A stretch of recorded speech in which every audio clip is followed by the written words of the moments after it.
Welcome back to TYT, Anna Kasparian and J.R. Jackson.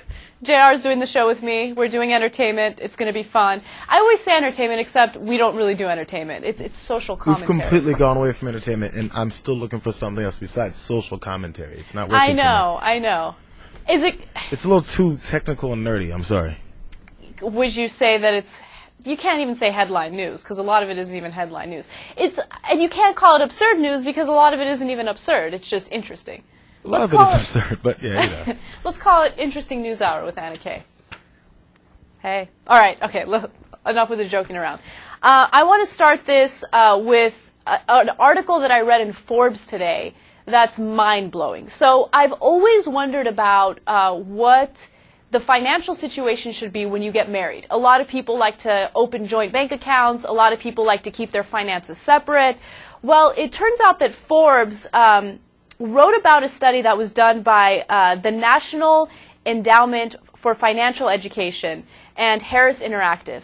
And what this poll found was that 31% of adults in a married relationship admit to either hiding money or lying about a purchase that they made or doing something shady when it comes to the finances.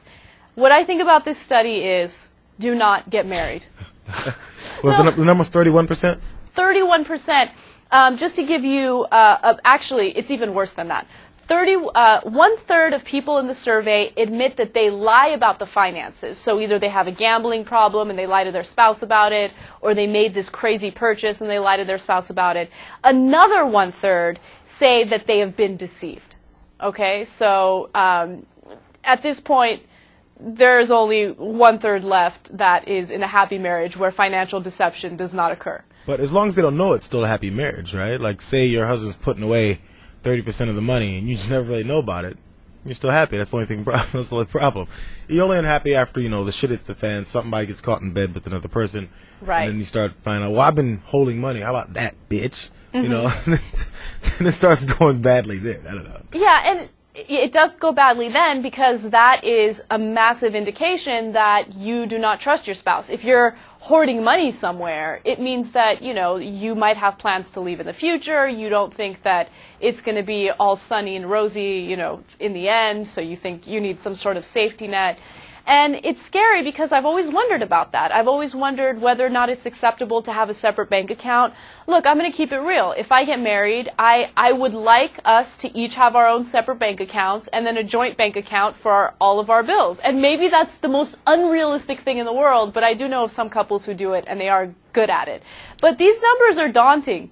There's two things, but first thing, I wonder to what extent, this is a really fucked up marriage.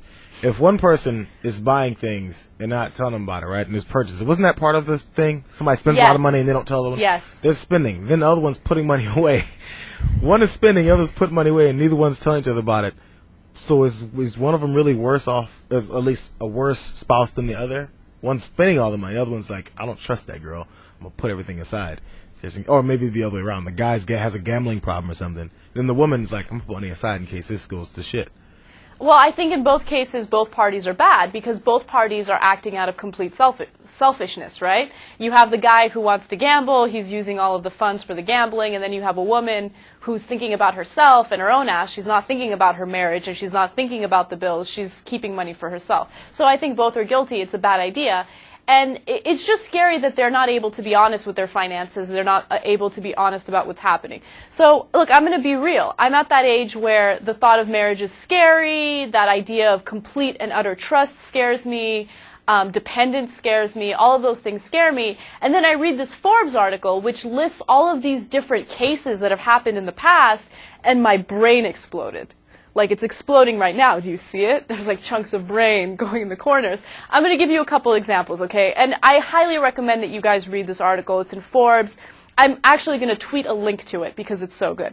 So this one lawyer who represents people who are in these high-profile cases gave a couple of examples of marriages that fell apart because one party was hiding money. So example A, she once worked with the owner of a hedge fund who secretly spent millions on a mistress. In five out of their 10 years of marriage, his wife had no clue that he was spending over $20,000 a month on the other woman, ultimately buying her a house, car, and extravagant jewelry. So, hedge fund manager, we hear about stuff like this all the time, not that surprising.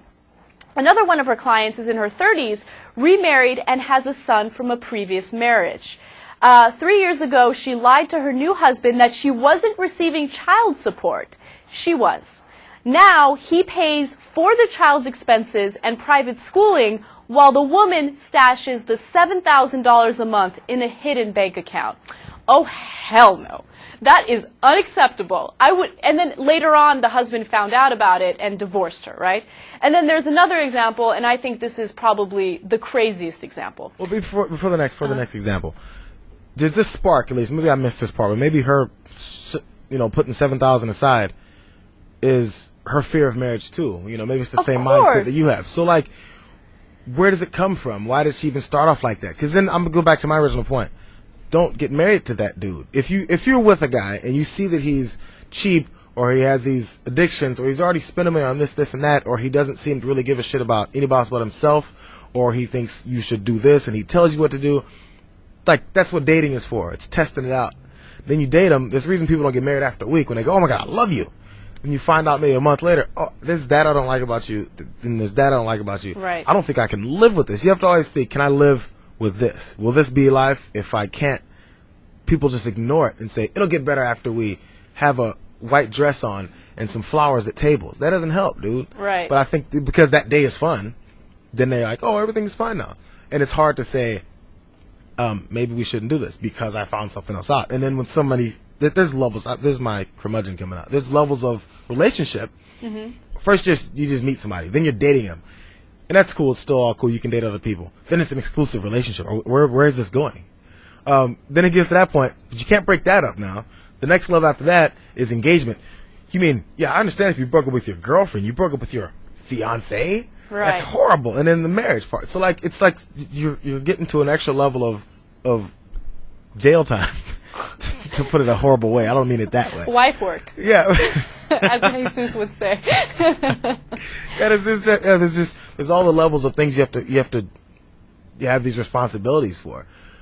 But then if every time you get to another level and you're a little more scared about it, you don't think you can live with it, forget how bad it's going to sound to break up with the girlfriend and then the fiance. Oh, we've been together for about 3 years. Oh, okay. I found out in 3 years that I can't do this forever. And that sucks. It really sucks. And I'm not being heartless. I've done it and didn't like it, but it sucks. But you can't be miserable the rest of your life. And then you have bigger problems later. Right. And the reasons, there could be various reasons for why people hoard the money like that. It could be because, they don't trust their spouse. It could be because they do trust their spouse, but their spouse is really strict with the spending. And let's say, in an example, it's a woman who's hoarding the money. Maybe she wants to have some money set aside for new furniture and, she wants to buy it behind his back and be like, what? I bought it with my money. What are you going to do now? You know what I mean? That kind of thing. Or she wants to buy a dress that normally he would be against. But I have to read you guys the granddaddy of examples from this article. And it has to do with one relationship where the couple meets, okay? The guy is very successful, wealthy, he's good looking, he's got it going on, right? The girl that he's dating, though, in reality, she doesn't have a degree, she doesn't have a real job, she does not earn a salary at all. But she lies to him and makes up this entire career, okay? And they date for years, and finally they get married. They get married, and this guy thinks that she has this great career, and she has this salary.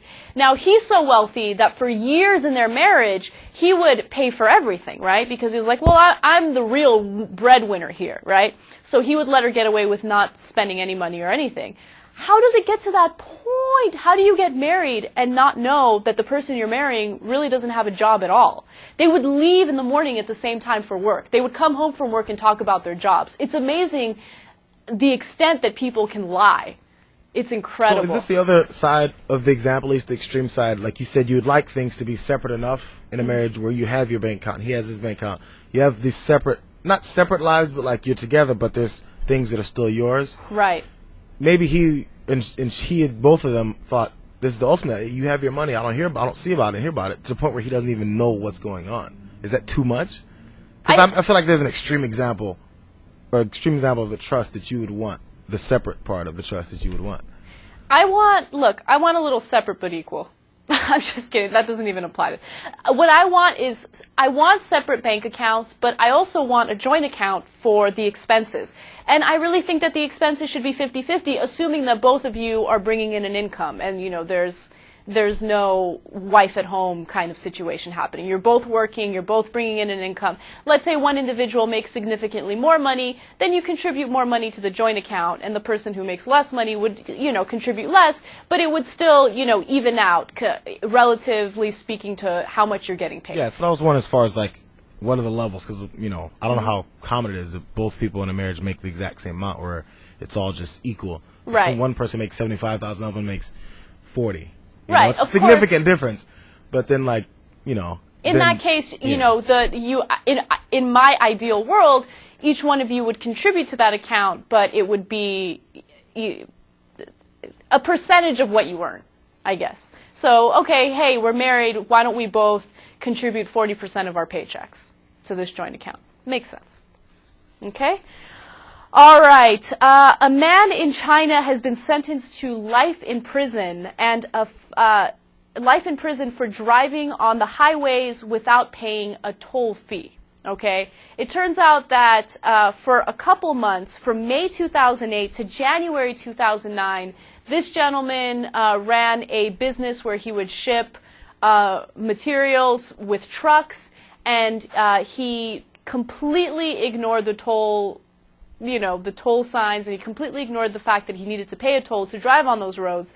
And according to the Chinese government, he ignored $550,000 worth of fees. So let me tell you how he was able to do that. What he did was he found a way to get these fraudulent military license plates. He put them on all of the trucks for his businesses, and, that's it. If you have those license plates, you don't have to pay the toll. But he got caught in just a couple months, and now he got a life sentence in jail. I wonder how they figured out how many times he did enough to compile that. Maybe they just went his yearly amount of, who knows, they'd really have to really dig deep to see how much he used it. That's a side thought. But right. Now I at least see it. At first I was saying how dramatic this sentence was. But it's probably just because of the whole federal, you're acting like you're a military. It's like acting like you're a police officer and going and arrest somebody. Right. Like you're being an imposter for a government official, or in this case, it was a military license plate. You said, right? Yes. Yeah. I mean, come on. Just look at it and shoot him. Well, it's super fraudulent, and we know that in China they're a lot more stringent with their laws. But people are criticizing this sentence because, for instance, there was one reporter in China who basically argued, look, you get 15 years for rape in China, and now all of a sudden this person ignored toll fees, and he's going to spend the rest of his life in prison. Like, that's crazy. But, I think the real problem here is, and I think that you'd agree with me with this, the toll per truck trip averages to more than $200. It's not like the tolls here in the United States where you pay like $150 and you get to drive on those great, highways where there are no cars. Those are awesome, by the way. It's a significant amount of money. So just to give you an idea, during those couple months where he ignored the toll fees, his business brought in $30,000. That's it. He made an income of $30,000 in those few months. If he would have paid the fees, it's $550,000 worth of fees. Wait, the fees are $550,000 yes. for those few months? Yes. Not over the years that he did it? No, few months, May 2008 to January 2009. Toll fees alone would have added up to $550,000. So can you blame the guy for trying to avoid them?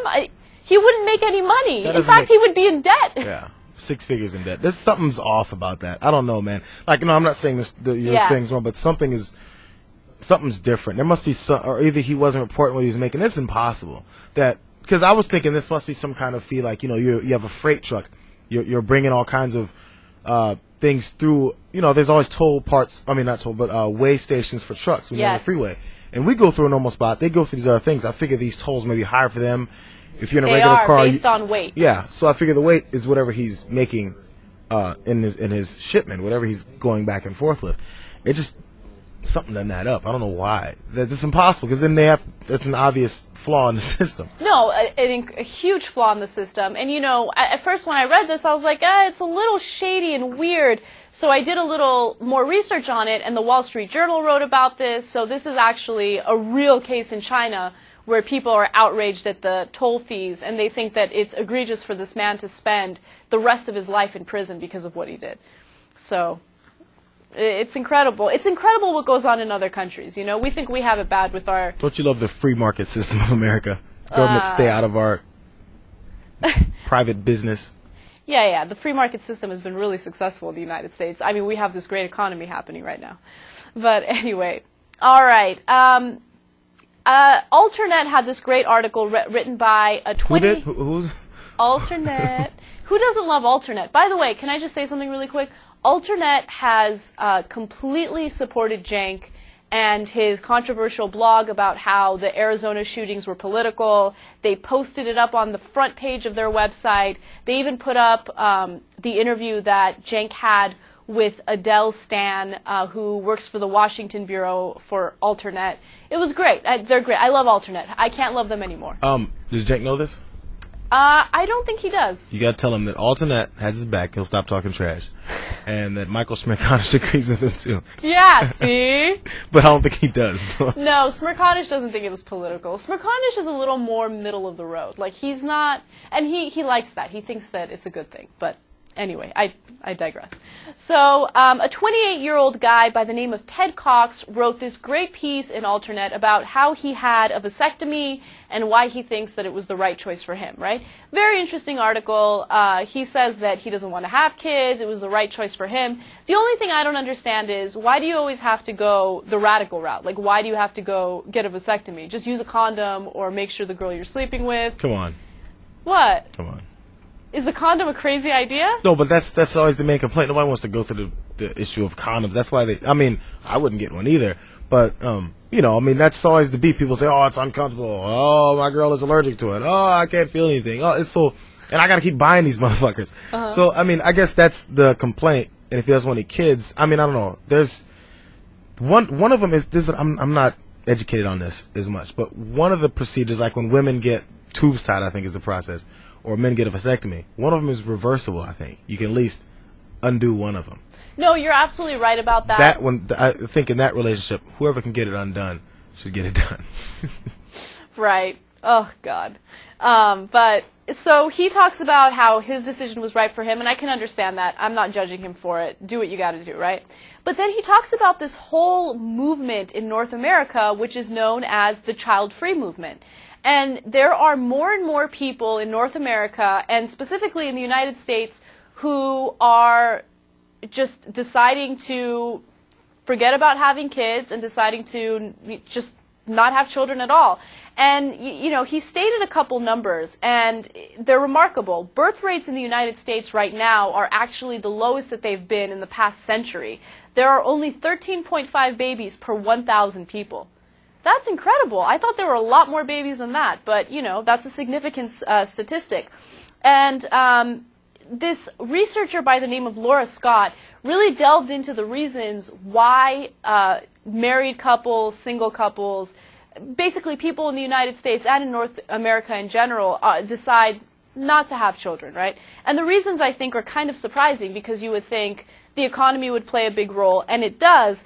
But the number one reason that she found people decide not to have children was that both men and women find that it will not benefit their love life at all, so they decide not to do it, right? So they say, I'm enjoying, a man will say, I'm enjoying my wife's company, woman will say, I'm enjoying my husband. We don't want to get a baby in the mix and make things complicated. That's the main reason. According to this... I can understand it, I guess. Yeah, according to this survey. So, different surveys, I think, would yield different results. But I just wonder, this is one of those things, because there's stages, and this is what I guess I'm in those stages. You're in the stage of life where you're worried about marriage. I'm thinking, when I do, then, I want kids, but then it sounds so bad. God, there's the annoying stage of having a kid. There's multiple annoying stages of having kids. Mm-hmm. It's all a cute new thing at first, then probably around 2, 3, I don't know. Or maybe at some point when I'm sick of changing diapers, I'm sick of waking up in the middle of the night. I'm sure there's stages at each point where you're just annoyed with it. But then people seem to love it. So I'm like, well, these must not be that bad, but then some people just can't deal with it. Mm-hmm. So I don't know if there's points where I'm going to go, fuck, why did I do this? You know? But then when you get kids like in high school or something and your kid is like excelling in whatever, that's probably another good point. And if you're like, you know, now 50 years old and you're like, I kind of wish I had a 13, 14-year-old kid that was maybe doing something, you know. Yeah. So I wonder if there's points when you're like, I could have dealt with the, you know, the first 10 years of BS to get to this point. Because I think people have their stages they want to see their kid at. Right. So I don't know. It's one of those things you have to make the decision. Because then now you'd be like, oh yeah, I totally, you know, I want my wife's company. But then when I'm 60 or something, I'm like, okay, I'm done with her company. I wish I had a kid that was like 20 years old and, you know, maybe doing something that's like a proud thing to see. So I don't know. I mean, it's hard to tell. So I wonder if these same people that have the opinion now, if they check them out later, if they'll say, I kind of regret not doing it. Yeah, or, I think a follow-up study using the same respondents would be such a great idea because people are always evolving and they're always changing their minds. So you might think, hey, my relationship is so great, why would I ruin it by having a baby? But then 5 years later, you might think, you know, baby, I feel like would be good for us right now. I'm ready to, you know, make the sacrifices to raise a child. Real quick, the second highest reason for men was, I do not want to take the responsibility of raising a child. 82% of the men rated this at a 4 or a 5. 4 or a 5 means that that's one of the top reasons for them. Okay, and then the third highest motive for men and women, they both picked the same response. They said, I have no desire to have a child, no maternal or paternal instinct at all. Which is interesting because I really wonder, in the U.S., what percentage of people say that they have no maternal or paternal instinct? Because is that a rare thing? How does our biology come into play? I think it's an interesting question. And finally, the fourth thing on the list was, I want to accomplish things in my life that would be difficult if I were a parent. I think that's the reason that I would agree with. I was just going to say, where do you fall? Number 4. Yeah. There's no question about it. That is the first and only thing that would stop me from having a child. You know, it's very selfish, but my career comes first. But that's what makes me happy, right? You want to do what makes you happy in life. All right, guys, we got to take a break. When we come back, my favorite story of the day. A father in Maryland fights back on robocalls. I'll explain when we come back. Young Turks. Welcome back to TYT. Anna and JR with you. All right, guys. A firefighting teacher in Montreal, Canada, by the name of Mark Deschenes has had so many complaints written about him in regards to the sexual comments that he makes during his classes that he has been fired. All right? Now, this story doesn't sound like a big deal, but then you delve into the complaints that were filed against him and the things that he has been accused of saying. So he thinks it's egregious and crazy that he's been fired. Given the complaints, I don't think it's crazy at all. So one of the complaints say that he pointed to one female student and told her that she had 3 flaws. That she was a woman, that she was small, and that she was pretty. Really? All right. He also, during one class, was trying to tell the firefighters or, you know, the future firefighters how to carry a 50-foot long fire hose. And he said to treat it like a girl and lift it by the buttocks. I don't even know what that means, but it sounds terrible. Okay? You lift women by the buttocks? Is that what you do in the bedroom? That sounds great. Wait. He was talking about how to pick them up, and so he compared it to a bedroom. No, he compared picking up a fire hose to picking up a woman. Okay? Pick it up from the buttocks. Buttocks, as he says. So there have been so many complaints about him that he's finally been fired, and he's like, no, don't fire me, suspend me, what are you doing? But I'm so happy he got fired. You can't do that, because especially when it comes to firefighting, of course, there's a huge difference in the amount of men and the amount of women. So, and remember, these are classes, so I'm guessing that this is a male-dominant class with a couple females, and he singles them out, and he says degrading and belittling things to them. Like, you're a woman, you're pretty, and you're small, and those are your 3 flaws. That's terrible. You can't say that. But I wonder what context that was in. Mm-hmm. Now, your pretty part, I don't see how that has anything to do with anything. But maybe like you're a woman and you're small. Was that the other 2? Yeah. It might be hard to do certain things. I don't know. Mm-hmm. Which is why maybe there's so many less women doing it. The pretty part, I don't know. Maybe because you walk in and you don't intimidate that fire with your mean look. Right. I don't know.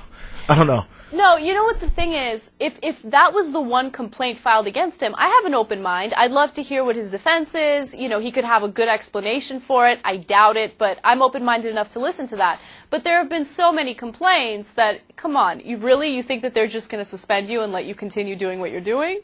No, you're done. He could have left out the woman part with the fire hose.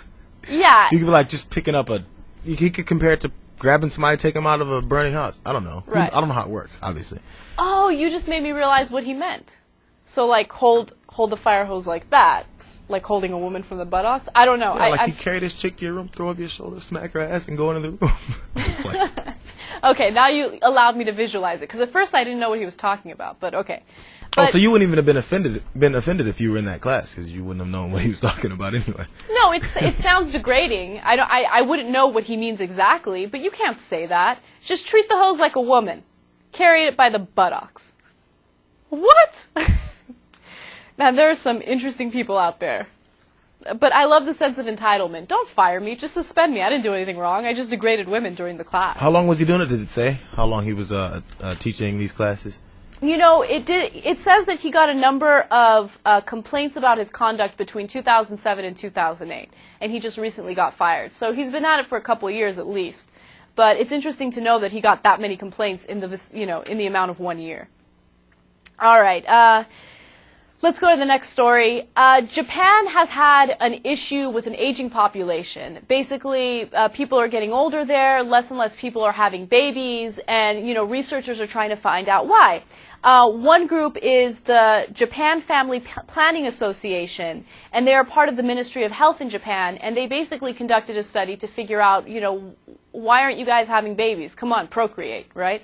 And they found an astonishing number. They found that 36% of males between the ages of 16 and 19 in Japan have absolutely no interest in sex.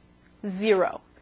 In fact, they say they're indifferent. Okay, maybe I'm going overboard, but they say that they're indifferent and averse to having sex. So, I mean, compare that to the 16 to 19-year-old males in the United States, where it's all about sex, sex, sex, sex, sex.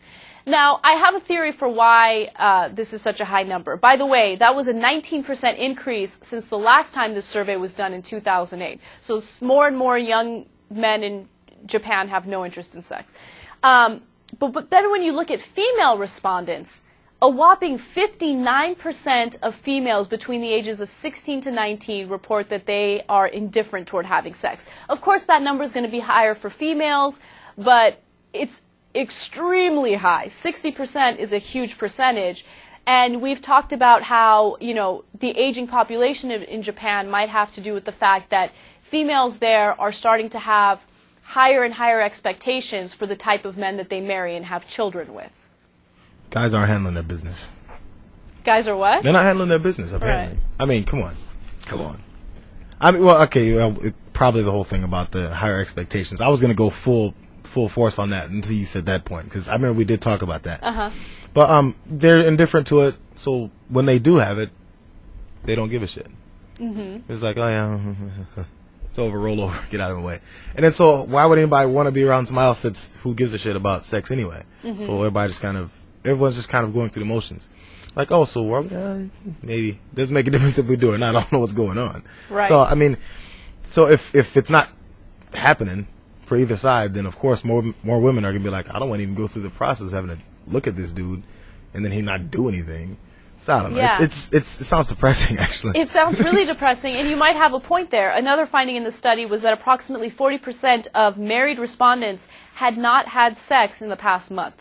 40%. Ugh. Come on, let's get it on. What's the worst thing to happen? Not have sex or have your husband hoard money to the side? I think both are equally terrible. That's two of my biggest fears, okay? Financial dependence and not having regular sex with my husband. Because that's scary. You start entering a scary place, right? When you are no longer interested in eating the same steak every night. Yeah, really? If you know what I'm saying. Yeah, it's pretty clear now. Jesus is shaking his head over there like, oh, God. All right. I wanted to give you guys a quick update on Ted Williams, the man with the golden voice. He's been in the news a lot this week, and we unfortunately never had time to talk about him. But Ted Williams went on Dr. Phil, and he talked about how even though he's been sober off of drugs in the past 2 years, he has still had a severe issue with alcohol. So after all of this fame, he checked into rehab. So right now he's in rehab. But a spokesperson for the Cleveland Cavaliers says, look, we wish him the best, and we just want him to know that regardless of the fact that he's in rehab right now, our job offer remains. We want him to get better, and we want him to work for us when he does get better. So, really sad story. And there were also a lot of articles written about his personal life that we knew nothing about. He apparently has an ex-wife that he was recently reunited with. He has 9 children. He got arrested for about an hour because he got into a verbal argument with one of his daughters at the Renaissance Hotel in Hollywood. So, you know, with fame comes problems. You know, more money, more problems, as B.I.G. would say. But it's a sad story, but I hope he gets better, you know. Why are you laughing at me? Keeping your ear to the streets, you know, because, you know, B.I.G. used to say. Just yesterday when he said that. Okay. All right, guys. Thank you so much for watching. JR, this was such a fun show. I loved it. Didn't mean to be an ass at the end, but hey, you know, you deserve it. All right, guys. We'll see you on Monday. Remember, we start at 4 p.m. Pacific time, which translates to 7 p.m. Eastern time. See you guys later. Have a great weekend. Calling me bad to the TikTok, let them know your logo.